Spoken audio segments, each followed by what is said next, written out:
김할머니는 올해로 72이 되었습니다. 남편을 떠나보낸 지는 벌써 15년이 지났습니다. 자식들은 모두 각자의 삶을 살기에 바빴고 김할머니의 하루는 조용한 집 안에서 반복되었습니다.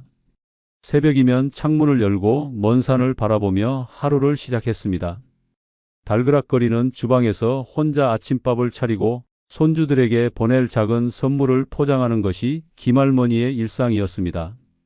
세월이 흐를수록 집안은 점점 더 조용해졌습니다. 벽에 걸린 가족 사진은 웃고 있었지만 그 웃음은 액자 속에만 머물러 있었습니다. 김할머니는 저녁이면 텔레비전을 켰습니다. 웃긴 프로그램도 감동적인 영화도 어느새 눈물만 흐르게 했습니다. 외로움은 조용히 그러나 깊게 김할머니의 마음을 파고들었습니다. 어느 날 동네 복지관에서 주최하는 음악 교실이 있다는 소식을 들었습니다. 김할머니는 망설이다가 조심스레 복지관 문을 열었습니다. 그곳에는 자신과 비슷한 또래의 사람들이 삼삼오오 모여 있었습니다.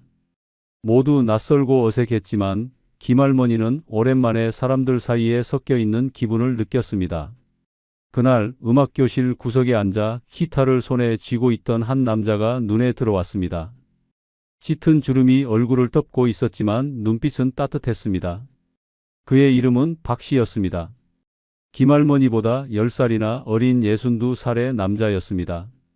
박씨는 부드럽게 인사를 건넸고 김할머니는 오랜만에 부끄러운 듯 웃었습니다. 박씨는 다정했습니다. 수업이 끝난 뒤에도 김할머니를 챙겼습니다. 기타줄을 조율해 주기도 하고 무거운 짐을 대신 들어주기도 했습니다. 김할머니는 오랜만에 느껴보는 배려와 따뜻함에 마음이 녹는 것을 느꼈습니다. 두 사람은 자연스럽게 대화를 나누었고 소소한 일상도 공유하게 되었습니다. 박씨는 김할머니에게 말했습니다. 나이 차이 같은 건 신경 쓰지 마세요. 저는 오히려 누님 같은 사람이 더 좋아요.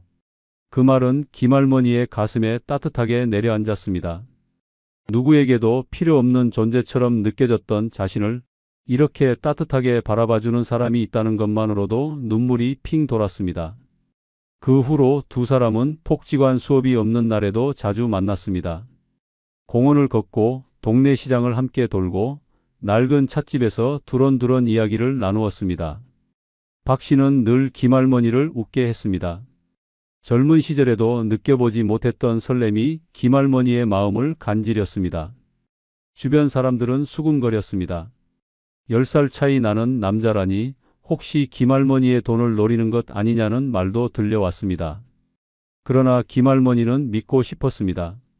박씨의 따뜻한 눈빛, 사소한 배려 하나하나가 거짓일 리 없다고 스스로를 다독였습니다. 시간이 흐르면서 박씨는 조심스럽게 말했습니다. 우리 함께 살면 어때요? 나도 외롭고 누님도 외롭잖아요. 김할머니는 깊은 밤 홀로 방 안에 앉아 고민했습니다. 두려움도 있었지만 다시는 오지 않을지도 모르는 이 기회를 놓치고 싶지 않았습니다. 오랜 세월 홀로 버텨온 외로움이 김할머니를 흔들었습니다. 결국 김할머니는 결심했습니다. 가족들에게는 조심스럽게 재혼 이야기를 꺼냈습니다. 자식들은 반대했습니다. 엄마, 다시 혼자 사세요. 괜히 사람 믿지 마세요. 그러나 김할머니는 눈을 감고 고개를 끄덕였습니다. 이번만큼은 자신의 마음을 따르기로 했습니다. 소박한 신고식을 치른 후 김할머니와 박씨는 함께 살기 시작했습니다. 조용했던 집은 다시 온기로 채워졌습니다. 김할머니는 아침이면 함께 식탁에 앉아 웃으며 밥을 먹는 것이 그저 감사했습니다. 비 오는 날 함께 우산을 쓰고 걷는 길이 이토록 따뜻할 수 있다는 것도 처음 알았습니다. 김할머니는 속으로 생각했습니다. 다시 시작해도 괜찮구나. 아직 늦지 않았구나. 그날 이후 김할머니는 매일 아침 작은 거울 앞에 서서 머리를 곱게 빗고 옷깃을 다듬으며 스스로를 단정히 꾸몄습니다. 설렘이 그녀의 주름진 얼굴에 생기를 불어넣었습니다. 김할머니와 박씨의 재혼 생활은 예상보다 훨씬 따뜻했습니다. 아침이면 박씨가 먼저 일어나 작은 부엌에서 커피를 내렸습니다. 김할머니는 그 따뜻한 커피향에 이끌려 부스스한 머리로 부엌으로 나왔고 박 씨는 웃으며 말했습니다. 오늘도 우리 잘 살아봅시다. 그 짧은 한마디에 김할머니의 가슴은 저릿했습니다. 누군가가 아침부터 자신을 기다리고 있다는 사실, 작은 부엌이 두 사람의 웃음으로 가득 찬다는 사실은 김할머니에게 새로운 삶을 선물하는 것 같았습니다. 박 씨는 사소한 것에도 늘 김할머니를 챙겼습니다. 시장에 가면 김할머니가 좋아하는 꽃을 하나 사들고 돌아왔고 골목길을 산책할 때면 살짝 김할머니의 팔짱을 끼웠습니다. 그렇게 박 씨는 아주 자연스럽게 아주 다정하게 김할머니의 일상에 스며들었습니다. 김할머니는 오랜만에 요리에 힘을 쏟기 시작했습니다. 오래된 레시피를 꺼내어 김치를 담그고 직접 장을 보아 손수 반찬을 만들었습니다. 박 씨가 식탁 앞에 앉아 맛있게 밥을 먹는 모습을 볼 때마다 김할머니는 말할 수 없는 뿌듯함을 느꼈습니다. 이 나이에 이런 행복이 있을 줄 몰랐습니다. 김할머니는 종종 속으로 그렇게 중얼거렸습니다. 주름진 손으로 박 씨의 얼굴을 바라볼 때마다 세월의 쓸쓸함이 지워지는 기분이 들었습니다. 주말이면 둘은 함께 공원으로 나갔습니다. 박 씨는 김할머니를 위해 작은 돗자리를 챙겼고 김할머니는 간단한 간식을 준비했습니다. 두 사람은 나무 아래 돗자리를 펴고 앉아 하늘을 바라보았습니다. 박 씨는 가끔 기타를 꺼내어 조심스럽게 노래를 불렀습니다. 비록 박자가 엉망이고 음정도 틀렸지만 김할머니는 세상에서 가장 아름다운 음악을 듣는 듯 했습니다. 김할머니는 이런 작은 순간들이 쌓여 삶을 더욱 빛나게 만든다는 것을 깨달았습니다. 텅 빈 집에서 혼자 지내던 날들과는 비교도 할 수 없는 충만함이 가슴속에 차올랐습니다. 가끔은 동네 사람들의 시선도 신경이 쓰였습니다. 젊은 남자가 무슨 꿍꿍이가 있겠냐며 수군거리는 소리가 들려왔습니다. 하지만 김할머니는 신경 쓰지 않았습니다. 눈앞에서 웃고 있는 박 씨를 믿기로 했고 무엇보다 자신의 행복을 지키기로 다짐했기 때문입니다. 박 씨는 김할머니의 생일도 기억했습니다. 그날 박 씨는 집 앞 작은 꽃집에서 조그마한 꽃다발을 사서 건넸습니다. 그리고 수줍게 초 하나를 꽂은 작은 케이크를 꺼냈습니다. 누님, 오늘은 특별한 날입니다. 앞으로 우리 함께 매년 이 날을 축하합시다. 김할머니는 참지 못하고 눈물을 쏟았습니다. 누군가가 자신의 생일을 기억해 준다는 것, 그것이 그렇게 가슴을 울릴 줄 몰랐습니다. 둘은 소박했지만 함께라서 충분히 풍요로운 시간을 보냈습니다. 김할머니는 집안 구석구석을 정리하고 낡은 커튼을 새로 달았습니다. 오래된 벽에 사진을 걸었고 작은 식탁에도 꽃을 놓았습니다. 삶에 다시 색이 입혀지는 듯 했습니다. 박 씨 역시 성실했습니다.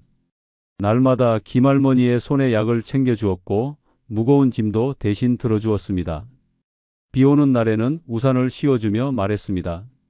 내가 있잖아요. 걱정하지 마세요. 김할머니는 그 말 한마디에 온 세상을 얻은 것 같았습니다. 늙어가는 것이 더 이상 두렵지 않았습니다. 밤이면 김할머니와 박 씨는 조용히 나란히 침대에 누웠습니다.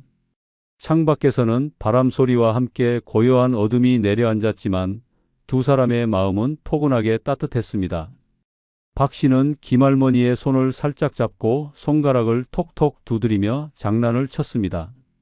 김할머니는 부끄러운 듯 웃으며 박 씨를 바라보았습니다. 서로의 손끝에서 전해지는 미세한 떨림은 오랜 세월 동안 잊고 살았던 설렘을 다시 불러일으켰습니다. 박 씨는 낮게 콧노래를 부르며 김할머니에게 말했다고 합니다. 이렇게 함께 누워 있다는 것만으로도 참 고맙습니다. 김할머니는 아무 말 없이 고개를 끄덕였습니다. 가슴 깊숙한 곳에서부터 따뜻한 물이 흐르듯 잔잔한 행복이 번졌습니다. 서로의 숨소리가 교차하는 그 고요한 순간이 두 사람에게 세상 무엇과도 바꿀 수 없는 소중한 시간이었습니다. 잠들기 전 박 씨는 꼭 어린아이처럼 이불을 끌어당겨 김할머니의 어깨를 살포시 감싸 안았습니다. 김할머니는 그런 박 씨의 어설픈 다정함에 소리 없이 웃었습니다. 두 사람은 말없이 눈을 감고 같은 이불을 덮고 같은 꿈을 꾸기를 조용히 소망했습니다. 그렇게 김할머니와 박 씨는 하루를 마무리하며 늦게 찾아온 사랑에 감사했습니다. 시간이 흐르면서 김할머니는 박 씨에게서 아주 작은 변화를 느끼기 시작했습니다. 처음에는 눈에 띄지 않을 정도였습니다. 박 씨는 저녁이 되면 피곤하다며 맥주 한 캔을 꺼냈습니다. 김할머니는 그 정도는 괜찮다고 생각했습니다. 하루의 피로를 푸는데 맥주 한 잔쯤은 이해할 수 있다고 스스로를 설득했습니다. 하지만 그 한 잔이 두 잔이 되고 두 잔이 세 잔이 되었습니다. 박 씨는 맥주를 넘어서 소주를 찾기 시작했습니다. 부엌 한 구석에 쌓여가는 빈 병들을 볼 때마다 김할머니는 마음 한 구석이 무거워졌습니다. 김할머니는 조심스럽게 말을 꺼냈습니다. 박 씨, 술을 너무 자주 드시는 것 같아요. 건강 생각해야죠. 박 씨는 웃으며 대답했습니다. 아이, 이 나이에 뭐가 걱정이에요. 괜찮아요. 괜찮습니다. 김할머니는 그 웃음에 다시 한번 안심하려 했습니다. 그러나 박 씨의 음주는 점점 더 잦아졌습니다. 밤이면 술에 취해 어지럽게 비틀거리고 새벽이면 거실에서 쓰러져 자고 있는 박 씨의 모습을 보는 날이 많아졌습니다. 처음에는 미안하다고 했던 박 씨였습니다. 그러나 시간이 지나자 변명도 사라지고 술에 취해 버럭 소리를 지르는 일도 생겼습니다. 작은 일에도 목소리가 높아졌고 때로는 텔레비전 리모컨을 바닥에 던지며 화를 냈습니다. 김할머니는 충격을 받았습니다. 그토록 부드럽고 따뜻했던 박 씨가 술만 들어가면 전혀 다른 사람이 되는 모습을 믿을 수 없었습니다. 주변 이웃들도 눈치를 채기 시작했습니다. 밤마다 김할머니의 집에서 들려오는 고함 소리에 동네 사람들은 수군거렸습니다. 김할머니는 창피했습니다. 자식들에게까지 들킬까봐 두려웠습니다. 김할머니는 박 씨를 감싸기로 했습니다. 그 사람도 힘든 게 있겠지라며 스스로를 다독였습니다. 이혼 후 떠돌던 박 씨가 외롭고 지쳤던 세월이 있었을 것이라 생각하며 이해하려 했습니다. 김할머니는 남몰래 술병을 치우고 박 씨가 술을 찾지 못하도록 냉장고를 깨끗이 비워두었습니다. 심지어는 박 씨 몰래 금주에 좋은 약초차를 끓여 먹이기도 했습니다. 그러나 박 씨는 점점 더 교묘해졌습니다. 김할머니 몰래 근처 편의점에 다녀오기도 하고 동네 작은 식당에서 소주 몇 병을 마시고 돌아오기도 했습니다. 김할머니는 밤마다 조마조마했습니다. 박 씨가 문을 쾅 닫으며 들어오는 소리에 심장이 쿵 내려앉았습니다. 박 씨가 술에 취해 비틀거리며 투덜대는 모습은 김할머니에게 점점 공포로 다가왔습니다. 어느 날은 김할머니가 조심스럽게 말했다가 박 씨에게 심하게 핀잔을 들었습니다. 당신이 뭔데 나한테 이래라 저래라야.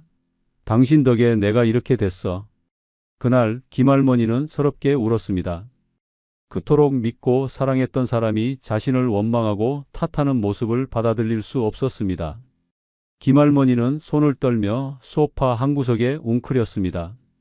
한밤중 부엌에 홀로 앉아 차가운 물을 마시며 김할머니는 깊은 한숨을 내쉬었습니다. 박 씨는 다음 날이 되면 아무 일 없던 것처럼 행동했습니다. 미안했어요. 술김에 그랬어요. 그 사과 한마디에 김할머니는 또 마음을 풀었습니다. 그러나 그 뒤풀이 반복될수록 김할머니의 마음속에는 깊은 불신이 자리 잡기 시작했습니다. 박 씨는 이제 술 없이는 하루도 버티지 못하는 사람이 되어가고 있었습니다. 김할머니는 알았습니다. 이제는 단순한 음주 습관이 아니라 심각한 중독이라는 것을 말입니다. 하지만 김할머니는 이를 숨기려 했습니다. 자식들에게 알리고 싶지 않았고 이웃들에게 수치스러운 이야기가 퍼지는 것도 두려웠습니다. 조금만 기다리면 나아지겠지. 김할머니는 그렇게 자신을 속이며 버텼습니다. 그러나 상황은 점점 악화되었습니다. 박 씨는 금전 감각마저 흐려져 김할머니 몰래 생활비를 빼돌리기도 했습니다. 카드값이 밀리고 식비가 줄어들었습니다. 집안 분위기는 점점 얼어붙었고 김할머니는 하루하루가 고통이었습니다. 그럼에도 불구하고 김할머니는 애써 웃었습니다. 이웃들에게는 여전히 다정한 부부인 척 자식들에게는 아무 문제 없는 척 꾹꾹 눌러 참았습니다. 그러나 김할머니는 느꼈습니다. 더 이상 이대로는 안 된다는 것을 말입니다. 박 씨는 병원 상담을 시작한 지 불과 열흘 만에 다시 술에 손을 댔습니다. 김할머니가 아무리 애써 다독이고 감싸려 해도 소용이 없었습니다. 병원에 다녀온 날에도 박 씨는 골목 어기작은 슈퍼에서 소주를 사 들고 집으로 들어왔습니다.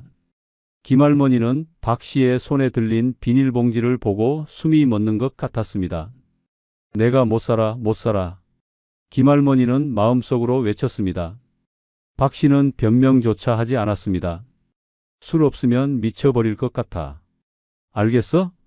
박 씨의 눈빛은 이미 제정신이 아니었습니다. 그날부터 박 씨는 본격적으로 망가져 갔습니다. 밤이면 비틀거리며 돌아왔고 낮이면 침대에 파묻혀 악취를 풍겼습니다. 거실 바닥에는 빈 술병과 부서진 컵 조각이 굴러다녔습니다. 김할머니는 매일 아침 거실을 치우며 한숨을 쉬었습니다. 구겨진 소파 커버를 정리하며 울음을 삼켰고 깨진 접시를 줍다가 손을 베어 피가 나는 것도 참았습니다. 하지만 상처보다 더 아픈 것은 박 씨의 차가운 눈빛이었습니다. 하루는 박 씨가 술에 취해 문을 발로 걷어찼습니다. 네가 뭔데 나를 훈계질이야. 너 같은 늙은이는 그냥 죽어야 돼. 박 씨의 고함 소리에 김할머니는 몸을 떨었습니다. 그동안 사랑한다고 함께 늙어가자고 속삭였던 그 입에서 쏟아지는 악다구니에 김할머니는 망연자실했습니다. 박 씨는 폭언만 하지 않았습니다. 거칠게 김할머니의 팔을 잡아 끌었고 심지어는 가벼운 폭행도 서슴지 않았습니다. 손목은 시퍼렇게 멍들었고 무릎은 퉁퉁 부었습니다. 김할머니는 밤이면 거실 소파에 웅크려 울었습니다. 방문을 잠그고 벌벌 떨며 밤을 새우는 날이 많아졌습니다. 이웃들은 이상한 낌새를 차렸지만 누구도 나서지 않았습니다. 남의 가정사에 끼어들면 괜히 피곤해. 동네 사람들의 냉담한 시선 속에서 김할머니는 완전히 고립되었습니다. 심지어 박 씨는 술에 취해 김할머니의 돈지갑을 뒤지기 시작했습니다. 김할머니가 아껴둔 적금 통장도 어느새 박 씨 손에 넘어갔습니다. 김할머니가 따지려 하자 박 씨는 소주병을 던지며 소리쳤습니다. 내가 네 덕에 이 고생하는데 그까짓 돈 좀 쓰면 어때? 그 소리를 듣는 순간 김할머니의 심장은 쪼개지는 것 같았습니다. 김할머니는 그날 새벽 피투성이 손으로 거실을 정리하며 결심했습니다. 이 인간과 같이 있으면 나도 죽는다. 다음 날 김할머니는 조용히 집을 나섰습니다. 오래된 코트를 걸치고 변호사 사무실로 향했습니다. 차가운 겨울바람이 살을 에웠지만 김할머니는 한 걸음 한 걸음 단단하게 내디뎠습니다. 변호사는 김할머니의 손목에 선명한 멍을 보고는 아무 말 없이 서류를 꺼냈습니다. 증거는 충분합니다. 즉시 이혼 소송을 진행합시다. 김할머니는 떨리는 손으로 사인했습니다. 싸늘한 종이 위에 꾹 눌러 쓴 자신의 이름을 보며 김할머니는 눈을 감았습니다. 이제 끝이다. 박 씨가 이 사실을 알게 된 것은 며칠 뒤였습니다. 소장을 받은 박 씨는 술에 절어 김할머니를 찾아왔습니다.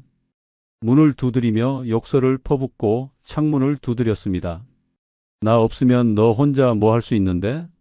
너 같은 늙은이 누가 받아줘? 당장 나와. 김할머니는 문을 걸어 잠그고 조용히 등 뒤에 기대 앉았습니다. 박 씨의 주정은 밤새 이어졌습니다. 김할머니는 창백한 얼굴로 뜬 눈으로 밤을 지새웠습니다. 새벽이 되어 박 씨는 지쳐 나가떨어졌고 김할머니는 가만히 속삭였습니다. 이제 너 없는 세상을 살 거야. 김할머니는 이혼 소송을 진행하는 동안 하루도 마음 편할 날이 없었습니다. 박 씨는 마지막 발악을 시작했습니다. 김할머니를 찾아와 문을 부수려 하고 복도에 술병을 던지고 이웃들에게 떠들어댔습니다. 저 늙은 여자가 날 버렸다. 돈만 뜯어먹고 내쫓았다. 거짓말이 동네에 퍼졌고 일부 사람들은 수군거렸습니다. 김할머니는 창피해서 얼굴을 들 수가 없었습니다. 하지만 꾹 참았습니다. 이번만큼은 절대 물러서지 않겠다고 다짐했습니다. 법원에서도 박 씨는 추하게 굴었습니다. 재판정에서 비틀거리며 나타난 박 씨는 술에 취해 있었습니다. 판사가 경고를 줬지만 박 씨는 오히려 소리쳤습니다. 나는 사랑해서 같이 산 거야. 이 여자 때문에 인생 망쳤다고. 재판정안은 순식간에 아수라장이 되었습니다. 김할머니는 단단히 굳은 얼굴로 모든 모욕을 견뎠습니다. 피해자였던 자신이 가해자처럼 몰리는 기분에 가슴이 찢어졌지만 절대 무너지지 않겠다고 이를 악물었습니다. 결국 판사는 김할머니의 손을 들어주었습니다. 박 씨의 폭언, 폭행, 음주 문제는 명백했고 김할머니의 증거 자료는 탄탄했습니다. 본 법원은 원고 김할머니의 이혼 청구를 인용합니다. 위자료 지급과 접근 금지 명령을 내립니다. 판사의 최종 판결문이 낭독되는 순간 김할머니는 조용히 고개를 숙였습니다. 오랫동안 눌러왔던 울음이 터질 것 같았지만 꾹 참았습니다. 법정 문을 나서는 발걸음이 무겁고 떨렸지만 분명했습니다. 밖으로 나오자 겨울바람이 매섭게 얼굴을 때렸습니다. 김할머니는 주름진 손으로 스카프를 여미며 하늘을 올려다보았습니다. 회색빛 구름 너머로 작게 비치는 햇살이 그녀를 감쌌습니다. 이제 정말 끝났다는 사실에 김할머니는 숨이 막히는 듯 했습니다.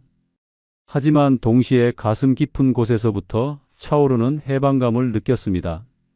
그날 저녁 김할머니는 집에 돌아와 가방을 내려놓고 한참 동안 거실을 바라보았습니다.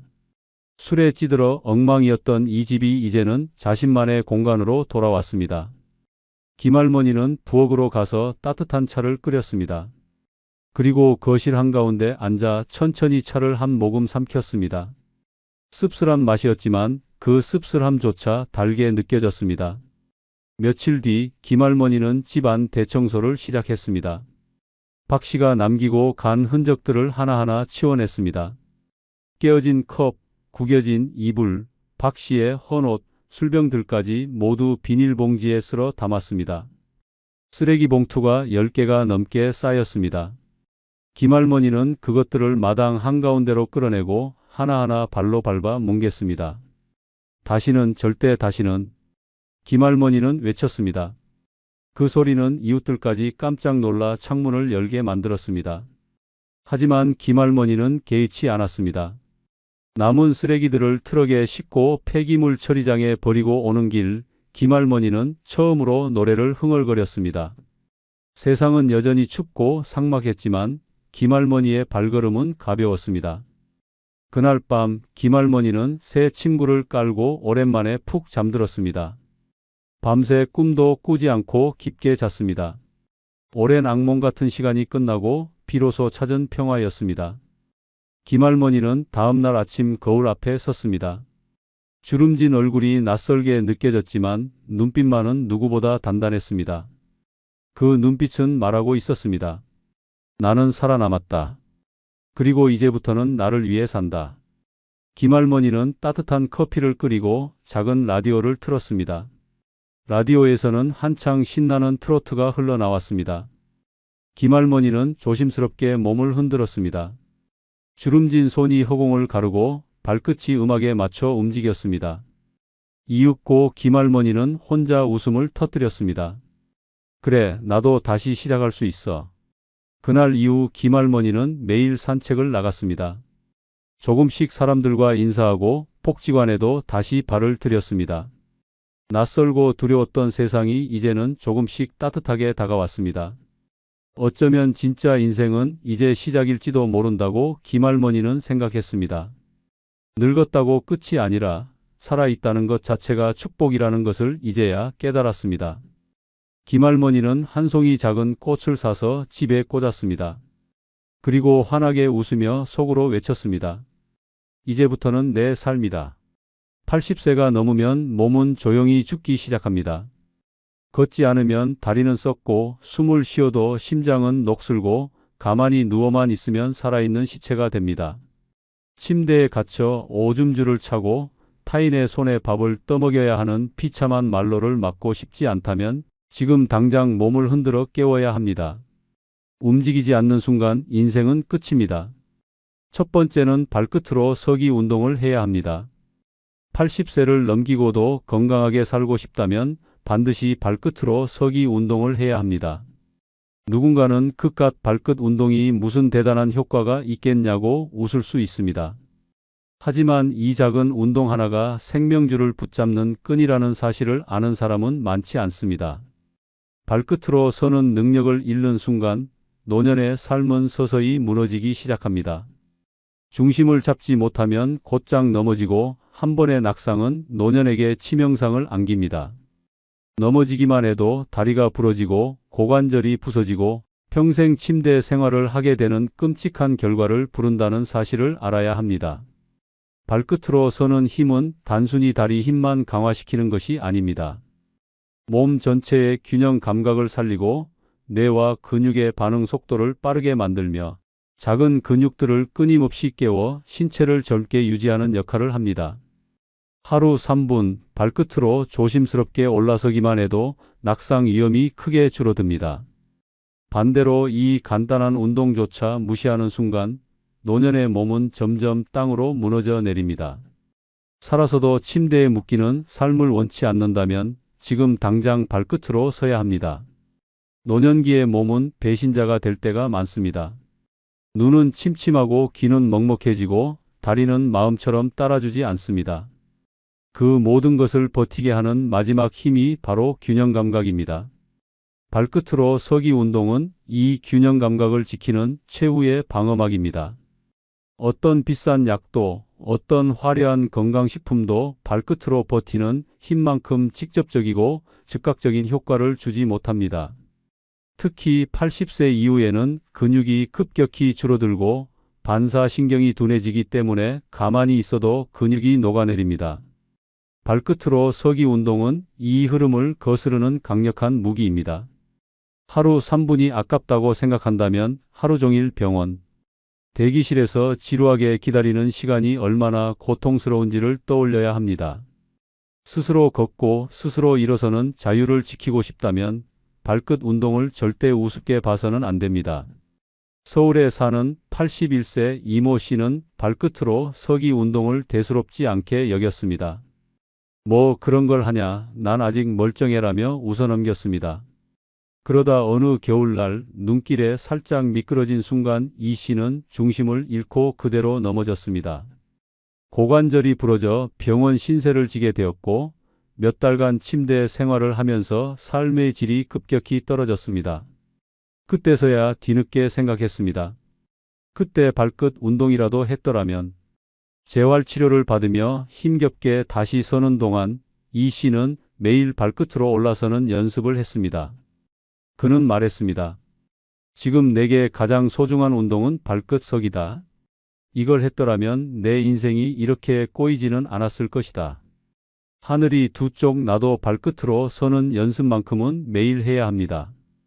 넘어진 후에 후회하는 것보다 지금 당장 3분만 투자하는 것이 100번, 1000번 더 현명한 선택입니다. 오늘부터 발끝으로 서기 바로 시작하십시오. 당신의 인생이 넘어지지 않게 해줄 가장 확실한 보험입니다. 두 번째는 뒤로 걷기를 해야 합니다. 80세 이후에도 건강하게 살고 싶다면 반드시 뒤로 걷기를 해야 합니다. 평생 앞으로만 걸어왔던 발걸음을 이제는 거꾸로 옮겨야 할 때입니다. 앞으로 걷는 것만으로는 노년의 몸을 지킬 수 없습니다.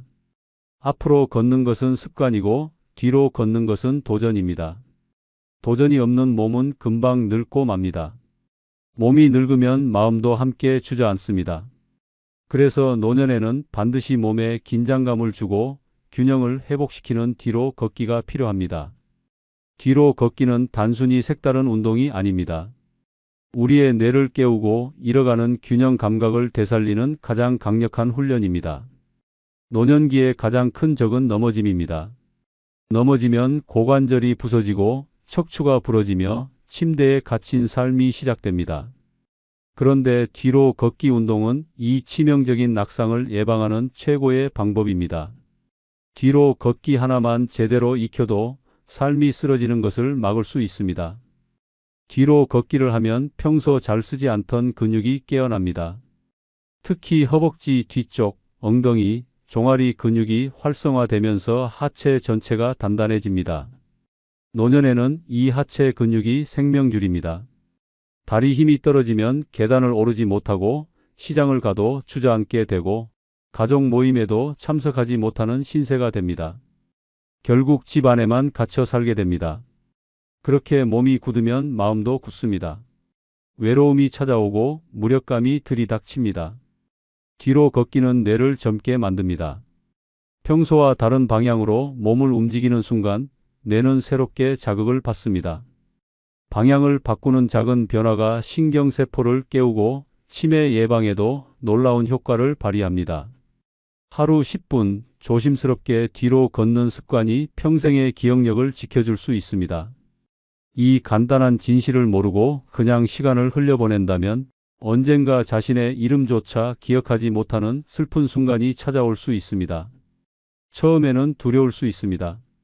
한 발 내디딜 때마다 중심을 잃을까 불안할 수 있습니다. 그러나 그것이야말로 뒤로 걷기가 필요한 이유입니다. 긴장감을 잃지 않고 몸을 조심스럽게 움직이는 훈련을 통해 평소에도 넘어지지 않는 튼튼한 몸을 만들 수 있습니다. 안전을 위해 처음에는 벽을 따라 걷거나 지팡이를 이용해도 좋습니다. 중요한 것은 매일 조금씩 도전하는 것입니다. 노년의 건강은 거창한 운동이 아닙니다. 매일 반복하는 작고 꾸준한 습관이 몸을 살립니다. 뒤로 걷기를 무시하는 순간 몸은 변화를 잃고 노쇠해집니다. 나이 들수록 매일 해야 하는 것은 근육을 살리고 뇌를 깨우는 특별한 자극입니다. 뒤로 걷기는 바로 그런 자극을 가장 쉽게 줄 수 있는 강력한 무기입니다. 부산에 사는 82세 김정희 씨는 젊을 때부터 평범하게 걷는 운동만 꾸준히 해왔습니다. 그러나 어느 날 작은 돌부리에 걸려 넘어지면서 고관절에 금이 갔습니다. 재활치료를 받던 중 물리치료사가 추천한 운동이 바로 뒤로 걷기였습니다. 김 씨는 처음에 이 나이에 무슨 뒤로 걷기냐고 웃었지만 조금씩 연습을 시작했습니다. 처음에는 벽을 짚고 한 발자국씩 뒤로 걸었고 점차 혼자 걸을 수 있게 되었습니다. 몇 달 후 김 씨는 자신도 놀랄 만큼 다리 힘이 좋아졌다고 말했습니다. 지금은 매일 공원 한 바퀴를 뒤로 걸어 돌며 뒤로 가야 오래 간다는 농담을 던질 정도로 건강을 되찾았습니다. 이처럼 뒤로 걷기는 노년의 몸과 뇌를 살리는 기적 같은 운동입니다. 하늘이 두 쪽 나도 하루에 몇 분은 꼭 뒤로 걸어야 합니다. 처음은 두려워도 그 발걸음 하나가 내 인생의 무너짐을 막아주는 든든한 힘이 됩니다. 오늘부터 당장 시작하십시오. 천천히, 조심스럽게, 그러나 매일같이 거꾸로 걸어야 합니다. 그래야만 노년의 삶이 앞으로도 단단히 나아갈 수 있습니다. 세 번째는 손등치며 박수치기를 해야 합니다. 80세 이후에도 건강하게 살고 싶다면 반드시 손등치며 박수치기를 해야 합니다. 이 단순해 보이는 동작이 무슨 큰 도움이 되겠냐고 가볍게 여긴다면 큰 착각입니다. 노년의 몸은 매일 조용히 무너지고 있습니다. 근육은 힘을 잃고 혈액순환은 느려지며 뇌는 점점 더 굳어갑니다. 이 모든 변화를 막을 수 있는 간단하면서도 강력한 비밀 무기, 그것이 바로 손등치며 박수치기입니다. 손등치며 박수치기는 손바닥을 치는 일반 박수와는 다릅니다. 손등과 손바닥을 교차로 치는 이 동작은 뇌의 좌우 방구를 동시에 자극합니다. 평소 잘 쓰지 않는 신경회로를 깨우고 굳어가는 뇌를 흔들어 깨웁니다. 치매 예방에 이보다 더 간단하고 효과적인 운동은 없습니다. 게다가 이 운동은 심장 박동을 부드럽게 자극하여 혈액순환을 활발하게 하고 손목 관절을 부드럽게 풀어줍니다. 손끝에서 시작된 자극이 온몸에 퍼져나가며 몸을 따뜻하게 깨워줍니다.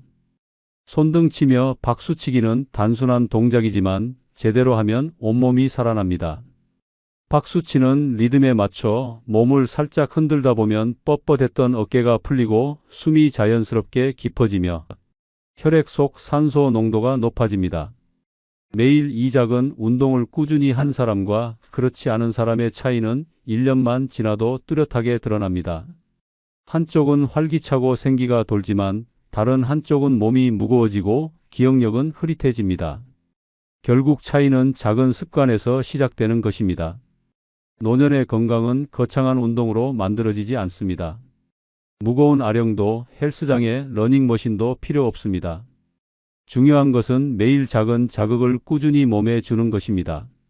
손등치며 박수치기는 바로 그 자극을 손쉽게 줄 수 있는 최고의 방법입니다. 힘들지 않지만 효과는 강력합니다. 시간이 없다는 핑계도 몸이 아프다는 변명도 필요 없습니다. 앉아서도 할 수 있고 TV를 보면서도 할 수 있습니다. 문제는 꾸준함입니다. 대부분 사람들은 며칠 하다가 귀찮다고 별 효과 없는 것 같다고 포기합니다. 하지만 손등치며 박수치기의 힘은 느린 시간 속에서 천천히 드러납니다. 처음에는 손끝이 따끔거릴 수 있고 어깨가 뻐근할 수 있습니다. 그러나 그것은 몸이 살아나고 있다는 신호입니다. 포기하지 않고 꾸준히 치다 보면 어느 순간 숨 쉬는 것이 편해지고 어깨가 가벼워지고 기억이 또렷해지는 자신을 발견하게 됩니다. 인천에 사는 80세 김순자 씨는 손등치며 박수치기를 처음 권유받았을 때 코웃음을 쳤습니다. 박수 좀 친다고 어디가 달라지겠어 라고 생각했습니다. 그러나 주변 친구들이 하나둘 박수 운동을 하고 나서 얼굴에 생기가 돌기 시작하는 모습을 보고 마음을 고쳤습니다. 처음에는 팔도 잘 안 올라가고 손등을 제대로 치지도 못했습니다. 하지만 매일 저녁 식사 후 TV를 보면서 10분씩 손등을 치기 시작했습니다. 한 달이 지나자 손끝이 따뜻해지고 아침에 몸이 덜 뻣뻣한 것을 느꼈습니다. 무엇보다 자꾸 깜빡깜빡하던 기억력도 눈에 띄게 나아졌습니다. 김 씨는 요즘 친구들에게 말합니다. 하루 10분 박수 쳤더니 내 몸이 다시 박수를 치더라고 말입니다. 이처럼 손등치며 박수치기는 당신의 몸과 마음에 다시 생명을 불어넣는 작은 기적입니다. 하늘이 두 쪽 나도 하루 10분 손등을 치며 박수치는 습관만큼은 절대 포기해서는 안 됩니다. 오늘부터 당장 시작하십시오. 박수 한 번에 젊음이 살아나고 손끝 한 번에 건강이 깨어납니다. 손등을 치며 치는 박수는 단순한 소리가 아니라 내 인생을 다시 깨우는 울림입니다. 네 번째는 팔을 원 크게 돌리기를 해야 합니다. 80세 이후에도 건강하게 살고 싶다면 반드시 팔을 원 크게 돌리기를 해야 합니다. 팔을 돌린다고 뭐가 달라지겠냐고 생각하는 순간 당신의 몸은 서서히 무너지기 시작합니다. 어깨가 굳어가고 팔의 움직임이 제한되면서 점차 옷을 갈아입기도 힘들어지고 간단한 물건을 드는 것조차 고통이 됩니다.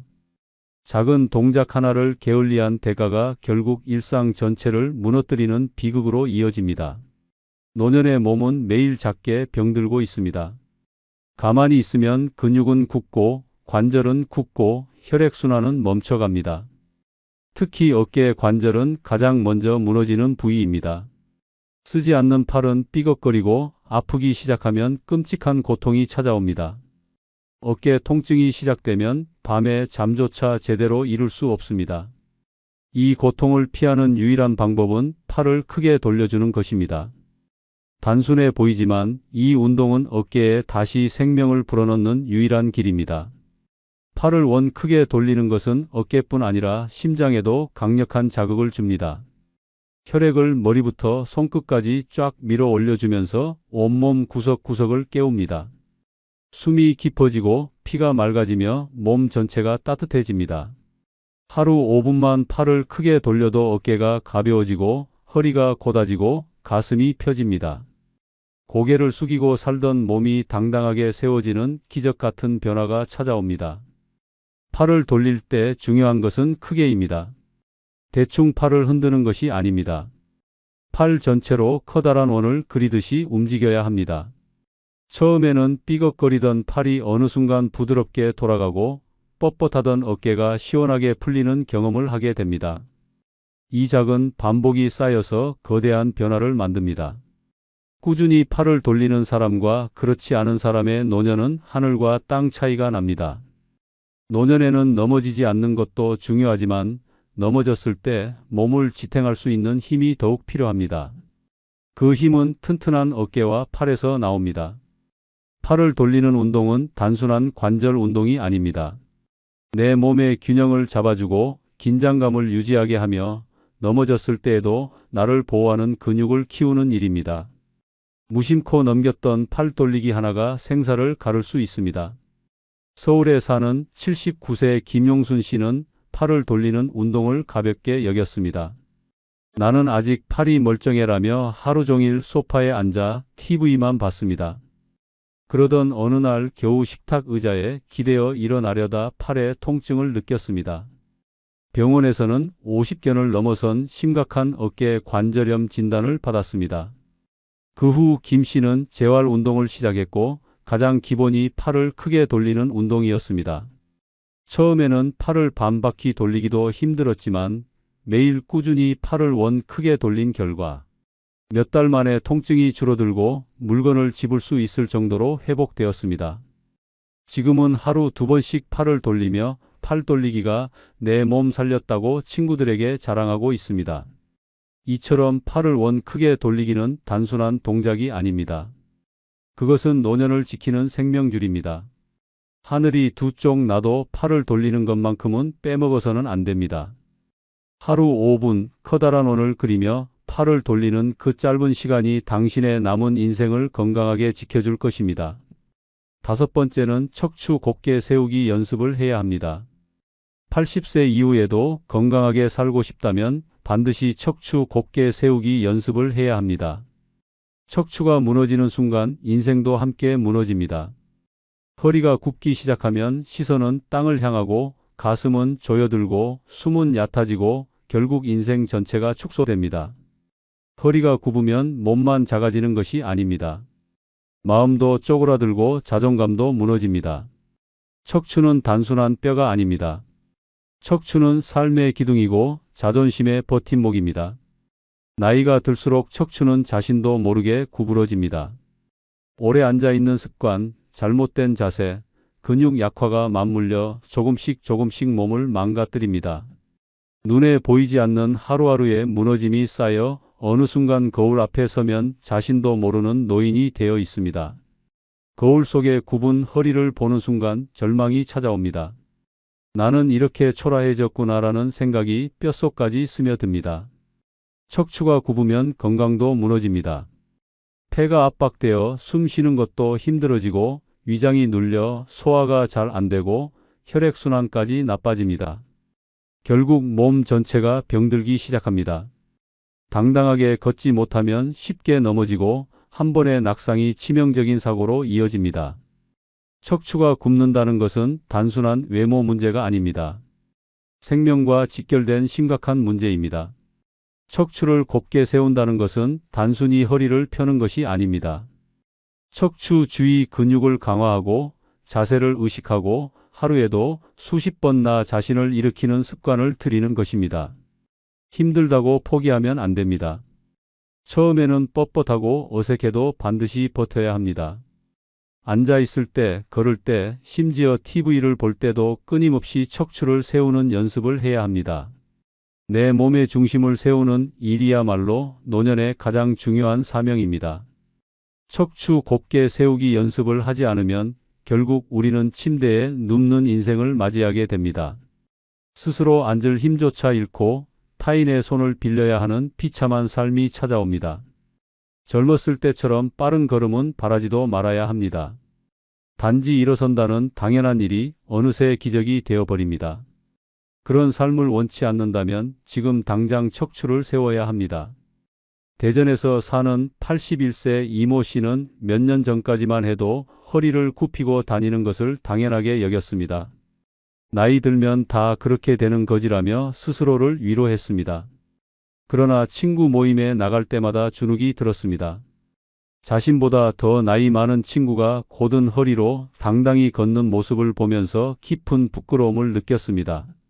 그날 이후 이 씨는 매일 거울 앞에 서서 척추를 펴는 연습을 시작했습니다. 벽에 등을 붙이고 서서 허리와 어깨를 펴고 5분, 10분씩 자세를 유지하는 훈련을 매일 반복했습니다. 처음에는 온몸이 쑤시고 힘들었지만 3개월이 지나자 허리가 눈에 띄게 곧아졌고 걷는 자세도 훨씬 당당해졌습니다. 지금은 누구보다 자랑스럽게 고개를 들고 거리를 걷습니다. 이처럼 척추 곧게 세우기 연습은 선택이 아닙니다. 살아남기 위해, 인간답게 살기 위해 반드시 해야 하는 최소한의 싸움입니다. 하늘이 두 쪽 나도 척추만큼은 무너지게 놔두지 마십시오. 곧은 척추가 인생 마지막까지 당신을 지켜줄 것입니다. 6번째는 걷기 운동을 해야 합니다. 80세 이후에도 건강하게 살고 싶다면 반드시 걷기 운동을 해야 합니다. 걷기를 대수롭지 않게 여긴다면 큰 착각입니다. 인간은 걸음을 멈추는 순간 생명력도 함께 꺼져갑니다. 하루하루 걷지 않는 몸은 굳어버리고 무너지고 결국 침대에 갇힌 신세로 전락하게 됩니다. 병원 침대에 누워 그때 조금만 더 걸을 걸 하고 후회하는 날이 오기 전에 지금 당장 걸어야 합니다. 걷기는 노년기의 생명줄입니다. 걷지 않으면 다리 근육은 순식간에 힘을 잃습니다. 하체가 약해지면 단순히 움직이기 불편해지는 것이 아닙니다. 넘어지는 순간 고관절이 부러지고 척추가 꺾이고 한 번의 사고로 평생 침대에 신세를 지게 됩니다. 걷기 운동은 이러한 비극을 막는 유일한 방법입니다. 계단을 오를 힘, 화장실을 갈 자유, 친구를 만나러 나갈 수 있는 독립성 모두 걷기에서 시작됩니다. 걷기는 단순히 다리 근육만을 위한 운동이 아닙니다. 심장을 튼튼하게 만들고 혈관을 청소하고 뇌에 신선한 산소를 공급합니다. 걷지 않는 몸은 혈액순환이 정체되고 기억력은 흐려지고 기분은 가라앉습니다. 걷는 사람은 심장이 살아있고 생각이 또렷하며 얼굴빛이 환해집니다. 하루 30분 걷는 습관이 남은 인생 10년을 건강하게 연장시키는 기적을 만들어냅니다. 문제는 걷기를 소홀히 하는 것입니다. 오늘은 비가 오니까, 오늘은 피곤하니까라는 핑계로 걷기를 걸으면 몸은 하루하루 눈에 띄게 쇠약해집니다. 가벼운 산책이라도, 마당을 몇 바퀴 도는 것이라도 하루도 빠짐없이 몸을 움직여야 합니다. 꾸준함이 생명입니다. 숨이 차도 괜찮습니다. 무릎이 아파도 천천히 걸어야 합니다. 멈추는 순간 몸은 영원히 다시 일어나지 못할 수도 있습니다. 걷기 운동은 돈이 들지 않습니다. 특별한 장비도 필요 없습니다. 운동화 한 켤레만 있으면 됩니다. 그러나 그 가치는 그 어떤 고가의 보약보다 뛰어납니다. 숨을 들이쉬고 내쉬며 땅을 딛는 단순한 동작이야말로 노년의 건강을 지키는 가장 강력한 무기입니다. 걷는 동안 몸은 살아있음을 느끼고 마음은 젊어집니다. 걸을 때는 자세가 중요합니다. 허리를 곧게 세우고 시선을 앞에 두고 가슴을 활짝 펴야 합니다. 작은 보폭이라도 괜찮습니다. 꾸준히, 천천히, 그러나 멈추지 않고 걷는 것이 핵심입니다. 처음에는 5분, 10분이라도 좋습니다. 몸이 익숙해지면 점차 시간을 늘려야 합니다. 중요한 것은 매일 걷는 것입니다. 대구에 사는 84세 최모 씨는 몇 년 전까지 이 나이에 무슨 운동이냐며 걷기를 무시했습니다. 그러다 어느 날 넘어져 고관절에 금이 가는 큰 부상을 입었습니다. 병원에 누워있던 최 씨는 물리치료사가 던진 한마디에 정신이 번쩍 들었습니다. 매일 30분만 걸었어도 이렇게는 안 됐습니다. 그날 이후 최 씨는 목발을 짚고서라도 매일 걸었습니다. 처음에는 폭도 한 바퀴도 힘겨웠지만 점차 거리를 늘려 지금은 하루 1시간을 걷습니다. 친구들은 살아있는 게 기적이라며 혀를 내두르지만 최 씨는 웃으며 말합니다. 살고 싶으면 걸어야 해. 걷지 않으면 죽는 거야. 오늘부터 당장 걷기 시작하십시오. 걷는 자만이 건강하게 웃으며 마지막까지 당당하게 살아갈 수 있습니다. 야, 너 다시 재혼할 생각은 없지? 혼자 사는 거 외롭지 않아? 그래도 말동무는 있어야 하지 않겠어? 이렇게 쉽게 던져지는 말들이 노년에 들어선 당신의 인생을 송두리째 뒤흔들 수 있습니다. 혼자의 외로움보다 더 무서운 건 함께하면서 느끼는 지독한 고통입니다. 한 번의 잘못된 선택이 평생의 고요함을 송두리째 무너뜨릴 수 있습니다. 사랑으로 포장된 노년의 재혼, 그 안엔 치명적인 덫이 숨어 있습니다. 이번 영상은 노년에 혼자 죽어도 재혼하면 안 되는 5가지 이유에 대한 영상입니다. 구독, 좋아요 부탁드리며 영상이 끝난 후 여러분들의 경험담과 생각을 댓글에 적어주시어 서로 소통하시길 부탁드립니다. 노년에 혼자 죽어도 재혼하면 안 되는 5가지 이유 중 첫 번째는 노후 생활 계획이 틀어질 수 있습니다. 오랜 세월을 일하며 모은 돈, 철저하게 세운 은퇴 후의 그것은 노후의 안전망이자 마지막 자존심입니다. 자녀에게 폐 끼치지 않으려, 요양원에 가지 않으려, 최소한의 품위와 독립을 지키기 위해 수십 년을 전략하고 준비해온 계획입니다. 하지만 재혼이라는 단 한 번의 선택이 이 모든 계획을 순식간에 산산조각 낼 수 있습니다. 아무리 잘 맞는 사람이라도 각자의 경제 상황은 다르고 재정 감각도 천차만별입니다. 남은 여생을 의지하며 살아가려 했던 관계가 오히려 파멸의 시작이 되는 경우가 허다합니다.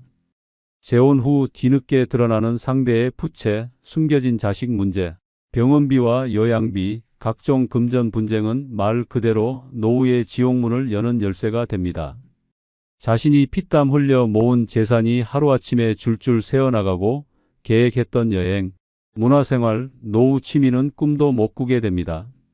재혼 상대가 경제 개념이 부족하거나 고의로 재산을 빼가려는 악의적인 경우까지 발생한다면 그 피해는 상상을 초월합니다. 남은 인생을 평온하게 보내기는커녕 재정 파탄과 소송, 심지어 자녀와의 갈등으로 가정이 완전히 붕괴되는 사례도 많습니다. 더욱 치명적인 문제는 법적 재정 책임입니다. 재혼한 배우자가 병들거나 요양이 필요한 상황에 처하면 본인의 동의와 상관없이 그 책임이 고스란히 따라옵니다. 건강보험 피부양자 등록, 의료비 지출, 장례비용 등은 법적으로도 일정 부분 책임이 발생할 수 있습니다. 결국 사랑으로 시작했던 재혼이 인생의 마지막을 빚더미와 고립 속에서 보내게 하는 끔찍한 결과를 낳을 수 있습니다. 실제로 60대 후반의 박모 씨는 젊은 시절부터 악착같이 일해 모은 퇴직금과 연금으로 노후를 설계했습니다. 여행도 다니고 문화센터에서 수업도 들으며 조용한 혼자만의 삶을 꿈꾸고 있었습니다. 그러던 중 지인의 소개로 만난 여성과 가까워졌고 서로의 외로움을 달래다 결국 재혼을 하게 되었습니다. 하지만 재혼 1년도 안 되어 모든 것이 무너졌습니다.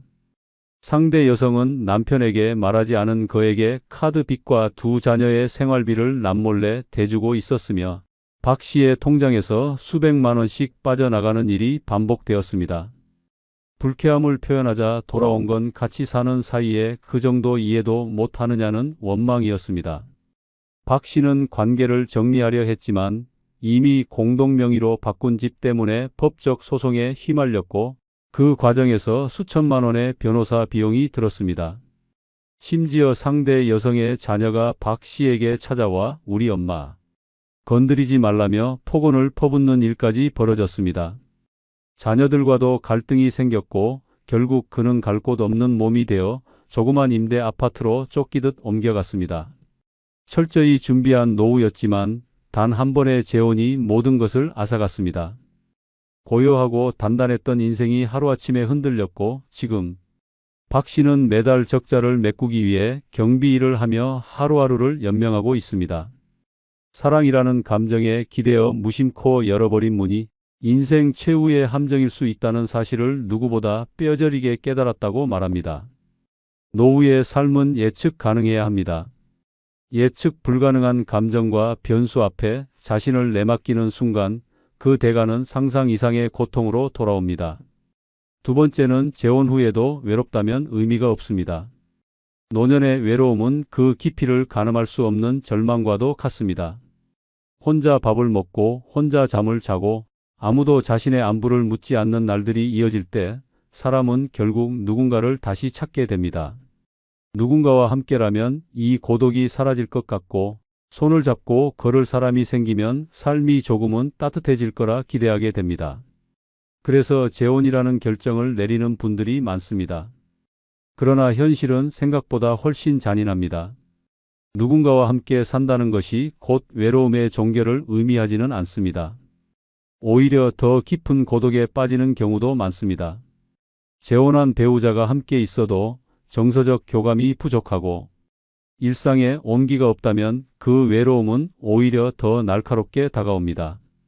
한 지붕 아래 두 사람이 살아도 마음은 서로 딴 곳을 향하고 말은 줄고 서로의 존재가 짐처럼 느껴지는 상황이 생깁니다. 겉으론 부부지만 속은 낯선 타인처럼 살아가는 그 참담함은 차라리 혼자인 편이 나았다고 느끼게 만듭니다. 노후에 다시 시작한 인연이 기대와는 달리 실망과 갈등만 안겨주면 마음은 더욱 황폐해지고 삶에 대한 의욕은 바닥으로 곤두박질 칩니다. 특히 노년의 재혼은 서로의 삶의 방식이 이미 굳어져 있기 때문에 사소한 생활 습관조차 갈등의 불씨가 됩니다. 음식 취향부터 TV 채널, 잠자는 시간까지 모든 것이 맞지 않을 수 있습니다. 그것이 반복되면 결국 말조차 하지 않게 되고 애정은커녕 회피와 냉랭함만 남습니다. 그 순간 재혼은 더 이상 외로움을 덜기 위한 선택이 아니라 또 하나의 감옥으로 변합니다. 그리고 이 감옥은 혼자일 때보다 더 고립되고 더 고통스럽습니다. 70대 초반의 이모 씨는 남편과 사별한 뒤 긴 시간 혼자 지내며 외로움을 견뎠습니다. 그렇게 살아오던 어느 날 지인의 권유로 또래 남성과 교제하게 되었고 마음의 허전함을 채울 수 있다는 기대감에 재혼을 결심했습니다. 함께 살기 시작한 초반엔 대화도 많고 함께 식사도 하며 웃는 시간도 있었습니다. 하지만 시간이 지나자 상황은 급속도로 바뀌었습니다. 상대는 매사에 간섭이 심했고 자기중심적인 행동을 반복하며 이 씨를 피곤하게 만들었습니다. 무엇보다 문제는 마음이 맞지 않는다는 점이었습니다. 하루는 같이 TV를 보던 중 사소한 드라마 장면으로 말다툼이 시작되었고 이후 대화가 거의 끊겼습니다. 밥을 먹을 때도 각자 휴대폰만 들여다보고 생일이나 기념일에도 아무런 말 없이 지나가는 일이 다반사였습니다. 이 씨는 매일같이 차라리 혼자였으면 좋았을 텐데라는 생각을 반복하게 되었고 결국 우울증 진단까지 받게 되었습니다. 더 심각한 문제는 상대가 집 안에 있어도 서로 말을 하지 않고 밥도 따로 먹으며 지내는 동거 타인이 되어버렸다는 점입니다. 이 씨는 재혼 전보다 오히려 더 외롭다고 호소했습니다. 마음을 나눌 사람이 곁에 있다는 것이 얼마나 중요한지를 절감했고 단지 함께 산다는 사실만으로 외로움이 해소되지 않는다는 걸 뼈저리게 깨달았습니다. 결국 이 씨는 다시 별거를 선택했고 법적 이혼까지는 아니더라도 서로를 피하는 삶을 살고 있습니다. 사람은 함께 산다고 외롭지 않은 것이 아닙니다. 진심이 오가지 않는 관계는 독보다 더 해롭습니다. 노후의 외로움을 해소하겠다는 희망으로 재혼을 선택했다가 그 외로움이 더 짙어지고 깊어져 삶의 마지막 순간마저 고통으로 채워지는 경우가 많습니다. 외로움을 해결하기 위해 무작정 누군가를 들이는 것이 아니라 스스로를 더 사랑하고 돌보는 법을 배워야 할 시점입니다. 재혼은 해답이 아니라 또 하나의 문제일 수 있다는 사실을 절대 간과해서는 안 됩니다. 세 번째는 재혼 상대가 과거 결혼 생활을 계속 언급할 수도 있습니다. 사랑은 현재를 바라보는 감정이어야 합니다. 그러나 재혼의 경우, 특히 노년의 재혼에서는 과거의 그림자가 끊임없이 따라다닙니다. 함께 살아온 시간이 긴 만큼 재혼 상대는 이전 배우자에 대한 기억과 추억을 쉽게 잊지 못합니다.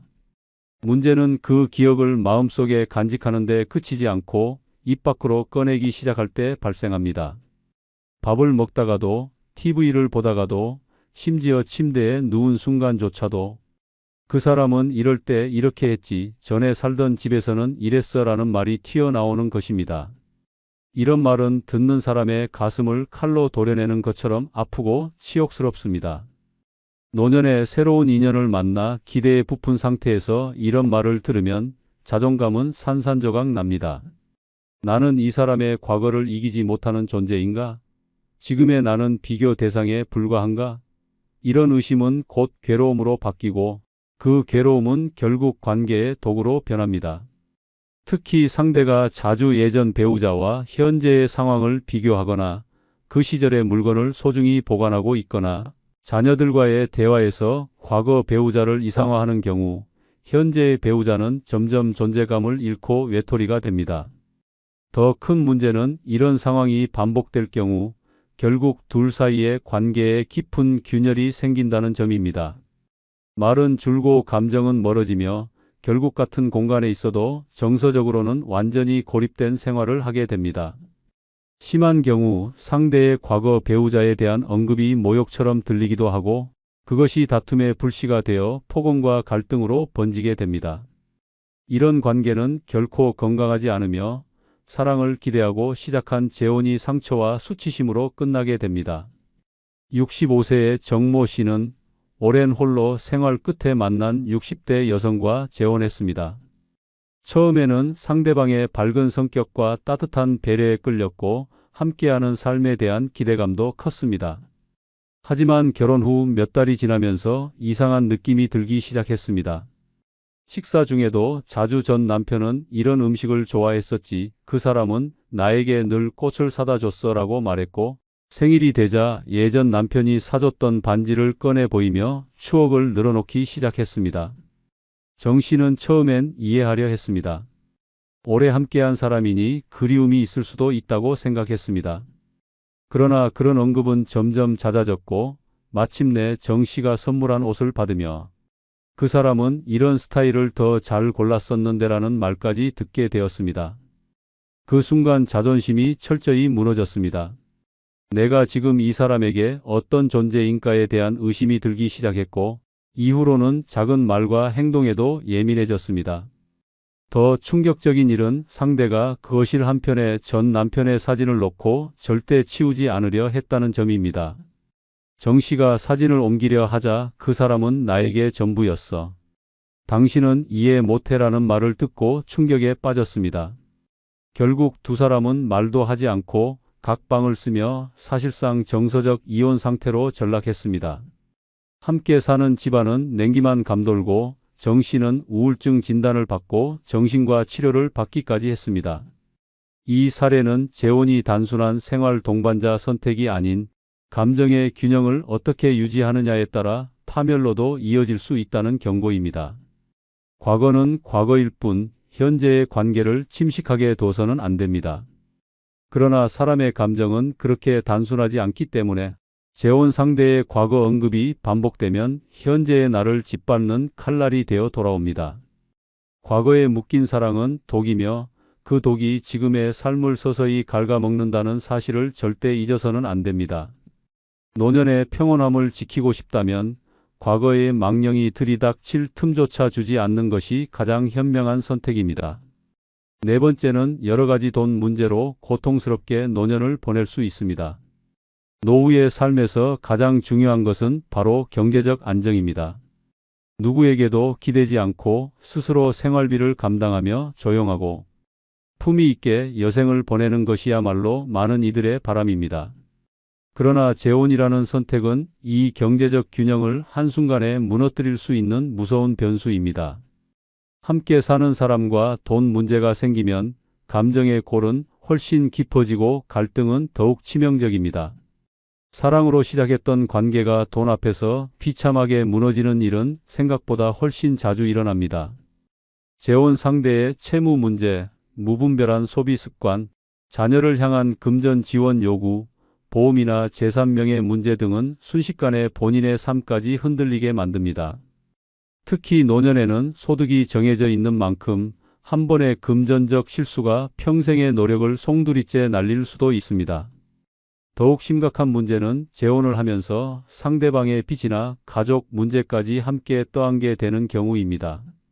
과거 연체된 카드값, 개인 채무, 심지어 도박이나 투자 실패로 인한 파산 기록까지 본인의 인생을 덮칠 수 있습니다.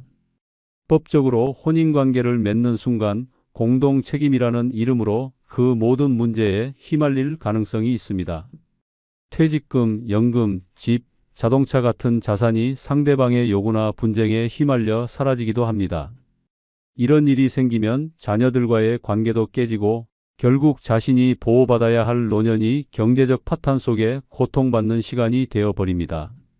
더불어 노년의 돈 문제는 건강 문제로도 직결됩니다. 의료비, 약값, 요양비용 등 필수 지출이 증가하는 시기인 만큼 돈 문제가 곧 생존 문제로 이어지는 것입니다. 실제로 68세의 하 모 씨는 남편과 사별한 뒤 오랜 시간 혼자 지내며 소박하게 살아왔습니다.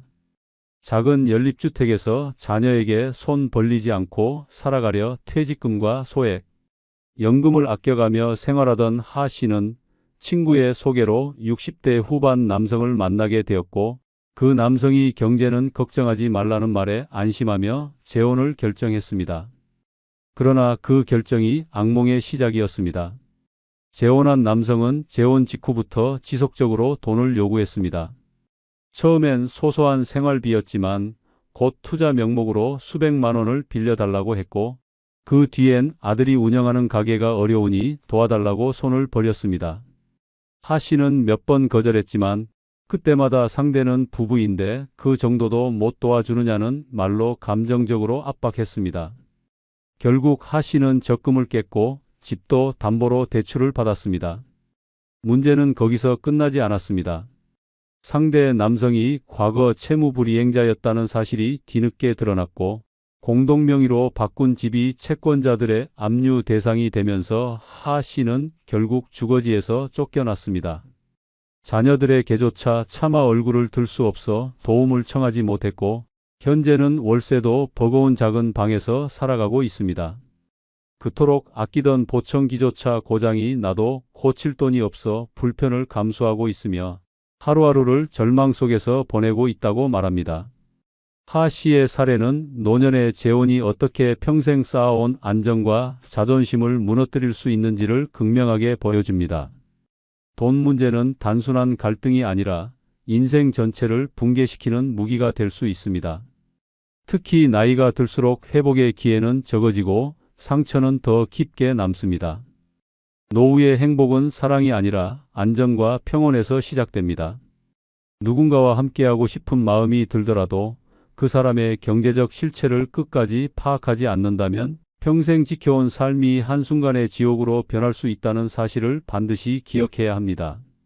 다섯 번째는 배우자의 건강이 나빠질 경우 간병해야 할 수도 있습니다. 노년의 사랑은 따뜻함만 있는 것이 아닙니다. 시간이 지나면 필연적으로 건강 문제가 따라옵니다. 나이가 들수록 몸은 약해지고 크고 작은 질병에 시달리게 됩니다. 문제는 그 질병이 재혼한 상대에게 찾아왔을 때 그 모든 부담이 오롯이 본인에게 전가될 수 있다는 점입니다. 처음에는 가벼운 병일지라도 점차 일상생활이 불가능한 수준으로 악화될 수 있으며 결국엔 하루 종일 간병에 매달려야 하는 상황이 벌어질 수 있습니다. 평생을 자유롭고 평온하게 살고자 했던 노년의 시간은 간병이라는 감옥에 갇혀버릴 수 있습니다. 간병은 단순한 사랑이나 정으로 감당할 수 있는 일이 아닙니다. 매일같이 씻기고 먹이고 약 챙기고 밤새도록 곁을 지켜야 하는 반복의 연속입니다. 노인의 몸으로 다른 노인을 돌보는 일은 육체적으로도 정신적으로도 한계에 도달하게 만듭니다. 요양보호사를 쓰자니 비용이 부담되고 자녀의 도움을 받자니 눈치가 보이는 악순환이 시작됩니다. 결국 간병을 전담하게 되면 본인의 건강은 물론이고 삶의 질 자체가 무너집니다. 잠도 못 자고 친구도 못 만나고 밖에 나가는 것도 힘들어지면서 세상과 단절된 채 살아가야 합니다. 더욱 심각한 문제는 간병으로 인해 자신이 병들어가는 상황입니다. 허리는 무너지고 손목은 망가지며 스트레스는 위장과 신경계에까지 영향을 줍니다. 우울증, 무기력, 극단적인 감정 기복까지 겹쳐지며 결국 자신도 병원 신세를 지게 되는 이중고를 겪게 됩니다. 단순한 부부가 아닌 환자와 간병인의 관계로 변질된 순간 그 사랑은 사라지고 남는 것은 책임과 고통뿐입니다. 결국 노년의 평온한 삶은 간병이라는 폭풍 속에서 산산이 부서지게 됩니다. 실제로 70세의 장 모 씨는 3년 전 재혼한 남편과 처음에는 행복한 시간을 보냈습니다. 함께 텃밭을 가꾸고 동네 시장도 다니며 잔잔한 일상을 나누던 어느 날 남편이 갑작스레 뇌출혈로 쓰러졌습니다. 급하게 병원으로 옮겼지만 반신불수가 되었고 말을 거의 하지 못하는 상태로 퇴원하게 되었습니다. 요양시설을 알아봤지만 월 200만 원이 넘는 비용에 감당이 불가능했습니다. 자녀들도 모두 생계가 빠듯해 도움을 줄 수 없었고 결국 장 씨는 전적으로 남편을 간병하게 되었습니다. 매일같이 기저귀를 갈고 미움을 만들어 먹이고 밤마다 몸을 뒤척이는 남편을 돌보느라 제대로 잠도 자지 못했습니다. 겨울엔 남편 몸이 차가워질까 밤새 히터를 틀고 옷을 덮어주었고 여름엔 더위를 못 이겨 쓰러지지 않도록 부채질을 하며 한밤을 지새웠습니다. 이 생활이 1년을 넘기자 장 씨는 극심한 탈진으로 병원에 입원하게 되었고 결국엔 요양보호사의 도움을 받기 위해 집까지 줄여 이사하게 되었습니다. 한때는 함께 늙어가는 삶을 꿈꿨지만 지금은 병든 남편 옆에서 하루라도 빨리 이 상황이 끝났으면 하는 죄책감, 섞인 생각만 반복되고 있다고 고백합니다. 사랑했던 사람을 간병하며 미워하게 되는 그 감정, 그것은 차라리 모르는 사람을 돌보는 것보다도 더 잔인한 현실입니다. 재혼이라는 선택이 가져다준 대가는 상상 이상의 무게였고 장 씨는 자신에게 남은 시간이 고작 이런 고통이라면 차라리 혼자 살았더라면 어땠을까 하는 생각을 떨칠 수 없다고 말했습니다. 노년의 간병은 단순한 헌신이 아닙니다. 자신의 삶을 송두리째 내어주는 일입니다. 사랑이라는 이름으로 시작한 관계가 결국 돌봄과 고통의 끝으로 이어질 수 있다는 점을 반드시 기억해야 합니다. 배우자의 건강이 나빠졌을 때 그것이 곧 내 인생의 방향이 완전히 바뀌는 순간이 될 수 있습니다. 그 선택이 가져올 무게를 감당할 준비가 되어 있지 않다면 다시 시작하는 사랑은 오히려 인생의 짐이 될 수 있습니다. 여러분, 재혼은 마치 사탕처럼 달콤한 포장지에 쌓인 독약일 수 있습니다. 외로움을 이기려다 인생의 마지막을 더 깊은 절망에 빠뜨릴 수 있으며 한 번 발을 들이면 돌이킬 수 없는 길로 들어서는 경우도 허다합니다. 혼자의 삶이 불안해 보여도 둘의 고통보다 나을 수 있습니다. 혼자 죽는 것이 두렵습니까? 그렇다면 함께 죽어가는 고통도 상상해 보시길 바랍니다. 구독, 좋아요는 무료입니다. 감사합니다. 85세를 넘기면 삶의 경계선에 들어섰다고 느끼는 이들이 많습니다. 하지만 진짜 문제는 나이가 아니라 그 나이에 무의식적으로 반복되는 치명적인 생활 습관입니다. 그 무엇보다 조용히 그러나 무섭게 생명을 갉아먹는 건 바로 작은 행동 하나, 사소한 태도 하나입니다. 이 정도는 괜찮겠지라는 안일함이 결국 수명을 확 줄여버리는 결정타가 될 수 있습니다. 오래 사는 비밀은 특별한 약도 고급 병원도 아닌 일상 속 독처럼 숨어있는 진짜 이유를 알아차리는 것에서 시작됩니다. 구독과 좋아요는 무료입니다. 85세 이후 오래 못 사는 첫 번째 진짜 이유는 무기력한 하루를 보내며 활동량이 부족한 생활 때문입니다. 아침에 눈을 떴지만 일어날 이유가 없습니다. 밥은 대충 챙겨 먹고 그저 방 안에 앉아 TV만 바라보다가 하루를 마칩니다. 걷는 시간은 화장실을 다녀오는 정도, 손을 움직이는 건 리모컨을 조작할 때뿐입니다. 이런 무기력한 일상은 단순한 게으름이 아닙니다. 이건 신체 기능의 퇴화를 가속화하는 생명력 파괴 루틴입니다.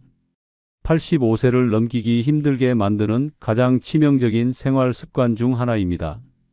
노년기에 활동량이 부족하다는 것은 곧 몸의 모든 시스템이 정지 상태에 가까워지고 있다는 신호입니다. 근육은 사용하지 않으면 빠르게 위축됩니다. 일어나서 걷지 않으면 다리 근육이 사라지고 앉아서만 생활하면 혈액순환이 느려지며 결국 심장과 폐, 뇌의 기능까지 줄줄이 무너지기 시작합니다. 노인의 체력은 눈 깜짝할 사이에 떨어지며 한번 떨어진 기초 체력은 다시 회복되기 매우 어렵습니다. 움직이지 않는 노년의 몸은 곧 만성질환의 온상이 됩니다. 혈당 조절이 무너지고 체내 염증 수치가 올라가며 뇌혈류가 떨어져 인지 기능 저하와 치매 위험이 폭발적으로 증가합니다. 몸을 움직이지 않으면 식욕도 떨어지고 영양 섭취도 불균형해져 면역력은 더더욱 약해집니다. 결국 사소한 감기 하나도 치명적인 폐렴으로 이어질 수 있고 낙상 한 번에 평생을 침대에서 보내게 되는 상황도 발생합니다. 무기력한 생활은 정신 건강에도 끔찍한 영향을 줍니다. 신체 활동이 줄면 뇌의 도파민 분비가 감소해 우울증과 불안감, 무기력증이 심화됩니다.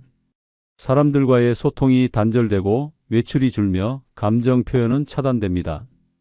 그 결과 자아 존중감은 바닥을 치고 생애 의지까지 잃어가며 삶에 대한 흥미를 잃는 조용한 사망 선고로 이어질 수 있습니다. 활동량이 부족한 삶을 오래 지속하면 근육은 종잇장처럼 약해지고 뼈는 썩은 나무처럼 부서지며 결국 누군가의 도움이 없이는 한 발자국도 움직일 수 없는 상태가 됩니다. 몸이 움직이지 않으면 마음도 정체되고 삶 전체가 점점 닫혀갑니다. 무기력은 노화가 아닌 조기 사망을 부르는 습관성 질병입니다. 이 문제의 해결책은 단순하면서도 명확합니다. 매일 조금씩 의도적으로 움직여야 합니다. 걷는 것, 스트레칭하는 것, 창밖을 바라보며 몸을 일으키는 것, 작은 활동이라도 반복하면 신체는 반응합니다. 5분 걷기가 10분이 되고 10분이 30분이 되면 그 속에서 생명력은 되살아나고 근육과 장기는 다시 살아 움직이기 시작합니다. 활동은 곧 생명입니다. 인천에 사는 86세의 윤모 할머니는 한때 완전히 무기력에 빠져 지냈습니다. 코로나 시기를 지나면서 외출을 꺼리게 되었고 하루 종일 누워 있거나 TV 앞에 앉아 있는 시간이 일상이 되었습니다. 그 결과는 끔찍했습니다. 다리에 힘이 빠져 걷는 것이 불편해졌고 체중은 급격히 줄며 식욕은 사라지고 기억력도 흐려졌습니다. 딸의 강한 권유로 가까운 노인복지관의 건강 프로그램에 등록하게 된 것이 인생의 전환점이었습니다. 처음엔 힘들다고 투덜대던 할머니는 일주일에 3번 걷기 모임과 가벼운 스트레칭, 요가 프로그램에 참여하면서 점차 활기를 되찾기 시작했습니다. 특히 아침마다 모이는 10분 산책은 기상 알람처럼 할머니의 하루를 열었습니다. 몇 달 후 할머니는 집에서 간단한 반찬도 다시 하기 시작했고 손주에게 할미 다리 힘 좀 봐, 단단하지? 하며 웃을 만큼 자신감을 되찾았습니다. 요즘은 매주 친구들과 마당에서 배드민턴을 치며 아직 죽긴 멀었다는 유쾌한 농담까지 날립니다. 이처럼 무기력한 하루는 몸을 죽이는 하루입니다. 85세 이후에도 건강하게 살고 싶다면 지금 바로 몸을 일으켜야 합니다. 누워서 보내는 시간은 곧 수명을 깎는 시간입니다. 앉아만 있는 하루는 뇌를 정지시키는 하루입니다. 작은 움직임 하나가 생명을 다시 뛰게 합니다. 오늘 당신은 일어섰습니까? 아니면 누워 있습니까? 그 차이가 바로 오래 사느냐 마느냐의 갈림길입니다. 85세 이후 오래 못 사는 진짜 이유 중 두 번째는 지방을 완전히 피하려는 잘못된 식단 때문입니다. 많은 사람들이 기름은 건강의 적이라며 식탁에서 지방을 몰아내곤 합니다. 삼겹살은 피하고 계란은 흰자만 먹고 오일은 거의 쓰지 않으려 애쓰며 이제는 무지방 시대야라고 자신 있게 말합니다.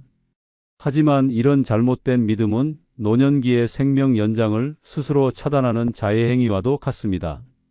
지방을 무조건적으로 피하는 식단은 85세 이후 급속히 건강이 무너지고 오래 살기 어려운 결정적 이유가 됩니다.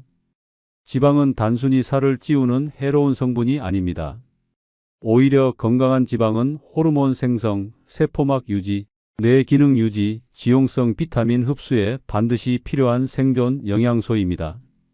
노년기에 들어서면 체내 에너지 생산 능력이 줄고 장기 기능이 저하되기 때문에 지방의 역할은 더 중요해집니다. 그런데 지방을 완전히 제거한 식단을 유지하면 몸속 곳곳에서 심각한 결핍 사태가 발생하게 됩니다. 먼저 지방 부족은 뇌 기능에 직격탄을 날립니다. 뇌는 60% 이상이 지방으로 이루어져 있습니다. 이 지방이 줄어들면 기억력 저하, 우울증, 집중력 저하, 심지어 치매 진행까지 가속화됩니다. 또한 지방이 없으면 호르몬 균형이 무너져 피로, 무기력, 성기능 저하, 면역력 저하로 이어지고 특히 지용성 비타민 A, D, E, K의 흡수 장애로 뼈 약화, 시력 저하, 피부 건조, 출혈성 질환까지 발생할 수 있습니다. 노년기에는 체중보다 근육 유지와 장기 보호가 더 중요합니다. 지방이 너무 적으면 피부 및 지방층이 얇아져 체온 유지가 어려워지고 외부 충격에 더 취약해지며 감염에도 쉽게 노출됩니다. 결국 지방은 뺐지만 생명도 뺀 식단이 되어버립니다. 물론 트랜스지방, 포화지방을 과하게 섭취하는 것은 위험합니다.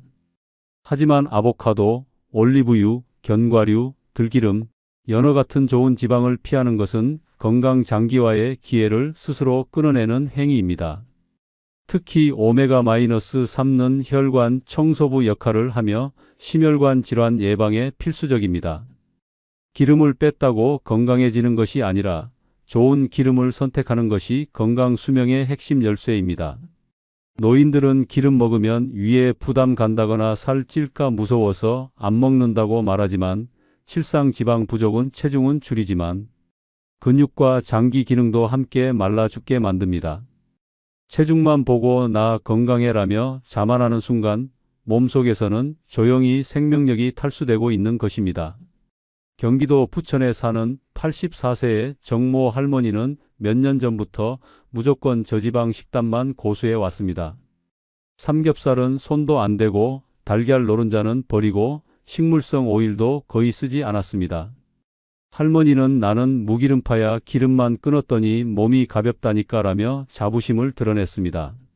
하지만 최근 들어 피부가 갈라지고 눈이 자주 침침하며 피곤함이 쉽게 풀리지 않는 증상이 이어졌고 병원을 찾은 결과는 충격적이었습니다. 의사는 비타민 D 결핍과 지용성 영양소 부족, 호르몬 불균형이 겹쳐서 생긴 결과입니다. 지금처럼 먹다간 뇌 기능까지 영향을 받을 수 있습니다. 라고 설명했습니다. 그날 이후 할머니는 식단을 바꾸기 시작했습니다. 매일 아침 견과류 한 줌, 점심엔 연어구이, 저녁에는 들기름 한 스푼 넣은 나물 반찬을 꼭 챙겼습니다. 그리고 몇 달 뒤 피부는 다시 촉촉해졌고 눈이 선명해지고 기분도 한결 밝아졌습니다. 손녀가 할머니 요즘 왜 이렇게 생기 넘쳐요? 라고 묻자 할머니는 웃으며 말했습니다. 이젠 기름만 빼는 게 아니라 기름으로 살아났단다. 85세 이후 오래 못 사는 진짜 이유 중 세 번째는 스트레스를 제때 풀지 않는 생활 때문입니다. 속이 답답한데도 말하지 않습니다. 억울해도 꾹꾹 누릅니다. 화가 나도 내가 참자며 삼켜버립니다. 이렇게 쌓인 스트레스는 조용하지만 치명적인 생명 파괴자입니다. 그 어떤 질병보다도 그 어떤 사고보다도 더 무섭고 집요하게 노년의 생명을 갉아먹는 독소가 바로 풀리지 않은 감정의 찌꺼기, 스트레스입니다. 특히 노년기에 스트레스를 제때 해소하지 못하면 몸과 마음은 마치 느리게 작동하는 시한폭탄처럼 무너져 내리기 시작합니다. 스트레스는 단순히 기분 나쁜 일이나 불편함에서 끝나지 않습니다. 스트레스가 장기화되면 뇌는 위협 상황으로 인식하고 코르티솔이라는 스트레스 호르몬을 과다 분비하기 시작합니다. 이 호르몬은 단기적으로는 몸을 보호하지만 지속되면 면역 기능을 약화시키고 염증 반응을 촉진하며 혈압과 혈당을 상승시켜 몸 전체를 병들게 만듭니다. 결국은 심장질환, 고혈압, 당뇨, 우울증, 치매로 이어지는 건강 붕괴의 직행열차에 올라타게 됩니다. 더 무서운 건 노년기에는 젊을 때보다 스트레스 해소 능력이 현저히 떨어진다는 점입니다. 사회적 활동이 줄고 대화 상대가 줄고 신체적 활동이 줄면서 스트레스를 해소할 수 있는 통로가 점점 좁아지기 때문입니다. 그 결과 감정은 계속해서 안에 쌓이고 또 쌓이면서 몸속 장기와 신경계, 면역 시스템을 잠식하는 치명적인 독소로 작용합니다. 많은 어르신들은 나이 먹으면 다 그렇지 내가 말해서 뭐하나라며 감정 표현 자체를 포기합니다. 하지만 바로 그게 문제입니다. 억누르고 참고 침묵으로 일관하는 삶은 결국 침묵 속의 고통으로 변하고 그것이 조용한 생명력 저하로 이어집니다. 스트레스를 참는다는 건 강한 사람이 아니라 자신을 천천히 병들게 하는 사람입니다. 스트레스는 말하고 울고 웃고 걷고 써내려가며 풀어야만 사라집니다. 감정을 나눌 수 있는 사람을 만들고 일상의 작은 기쁨을 찾고 억지로라도 입꼬리를 올려야 합니다. 규칙적인 운동, 취미 생활, 명상, 기도, 그리고 누군가에게 마음을 털어놓는 일, 이 모든 것이 생명을 지켜내는 스트레스 해소 전략입니다. 제때 풀리지 않은 스트레스는 결국 노년기를 병들게 하고 수명을 단축시키는 가장 강력한 적입니다. 전북 정읍에 사는 85세의 김모 할아버지는 겉으로는 항상 말이 없고 조용한 분이었습니다. 자식들 앞에서는 늘 괜찮다, 고생 말고 살아라라고 말했지만 속으로는 외로움과 서운함이 쌓여가고 있었습니다.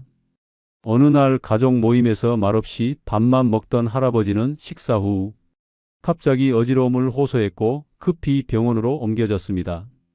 진단 결과는 고혈압성 스트레스성 발작이었습니다. 의사는 스트레스를 장기간 참으셨군요. 감정 표현 없이 계속 쌓이면서 결국 터진 겁니다. 라고 설명했습니다. 이 말을 들은 가족들은 충격을 받았고 그날 이후 할아버지에게 매일 감정 일기 쓰기와 하루 10분 가족 전화 통화를 권유했습니다. 할아버지는 처음엔 내가 무슨 일기를 써?